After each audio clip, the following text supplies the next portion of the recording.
कि अभी आपने बहुत सारी मालूमात सुनी है, मैं थोड़ा आपको शुरू में बताती हूँ कि यहाँ पर जो है आज 14 अप्रैल है और आज हम डॉक्टर बाबा साहेब अम्बेडकर की जयंती यानी यौम पैदाइश मनाने के लिए यहाँ पर हम जमा हुए और आज जो है यहाँ पर उनके कारहाय नुमायों के बारे में आपको बताया जा रहा है। यानी उन्होंने अपनी जिंदगी में क्या क्या किया और ऐसा क्या काम किया कि आज पूरा देश ही नहीं बल्कि पूरा इंटरनेशनल लेवल पर यानी कि पूरा बैनुल अक़वामी पूरी दुनिया जो है उनकी यौम पैदाइश मना रही है ना।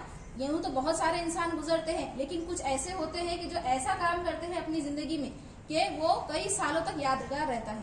तो जैसे कि डॉक्टर बाबा साहेब अम्बेडकर ये सबसे पहले तो एक समाजी रहनुमा थे, यानी उन्होंने पहले समाज को सुधारना, समाज में सुधार करने के लिए उन्होंने बहुत सारी जद्दोजहद की। अब सुधार करने के लिए क्या करना चाहिए, हमें मार ठोक करके हम सुधार सकते हैं क्या? नहीं। तो उन्होंने क्या रास्ता अपनाया? तालीम का। उन्होंने लोगों को तालीम दी और तालीम हासिल करने की तरगीब दी, लेकिन पहले उन्होंने क्या किया? खुद तालीम हासिल की। यानी हम कहते हैं ना कि हमारे पास जो होता है हम वही बांटते हैं दूसरों।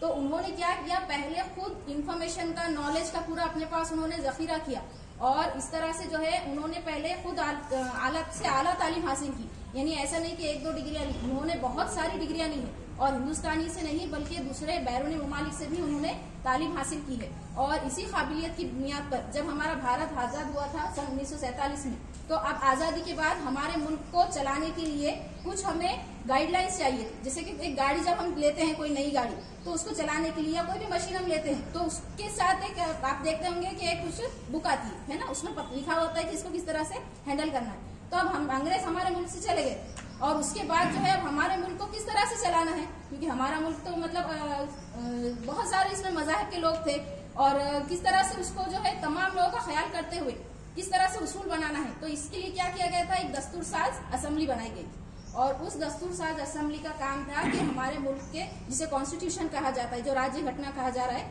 ये बनाने का काम जो है शुरू हुआ था। तो इसको बनाने के लिए स्ट्रक्चर इसका यानी कि इसका जो है पूरा मसौदा तैयार करने की जिम्मेदारी डॉक्टर बाबा साहेब अम्बेडकर की मतलब पूरी टीम को दी गई थी। उसका सदर जो है मसौदा कमेटी के डॉक्टर बाबा साहेब अम्बेडकर थे। तो उन्होंने जो है पूरे ममालिक के दस्तूर का पहले मुताला किया, यानी उन्होंने देखा कि हमें जो है एक, समझो आपको कोई किताब लिखना है तो उन्होंने क्या किया? जितने बाहर के मुल्क है उन तमाम मुल्कों में कौन सी दस्तूर की, हर दस्तूर की जो है अच्छी बातों को लिया।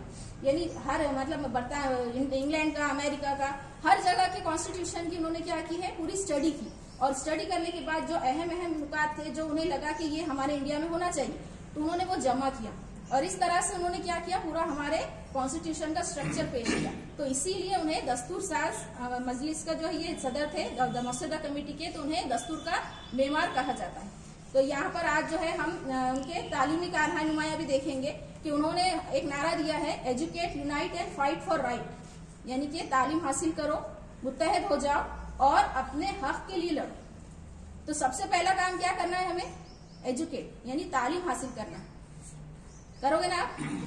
हाँ। और कैसी तालीम? आला से आला तालीम। खाली 10वीं 12वीं हो गई तो ये नहीं, यानी कोई भी फील्ड में हमें माहिर बनना है। जिस तरह से उन्होंने माहिर थे, यानी कि उनमें लॉ की भी पूरी उन्हें मालूमात थी, दस्तूर की भी पूरी उन्हें मालूमात थी और उन्होंने जिंदगी के हर शोबे की क्या की है? पहले स्टडी की। तो इसीलिए जो है उनकी इतने कारहाय नुमाया की बदौलत और बहुत सारे उन्होंने समाज में इस्लाह भी की है और इस्लाह करने के साथ साथ उन्होंने कई किताबें लिखी है, कई रिसाले लिखे।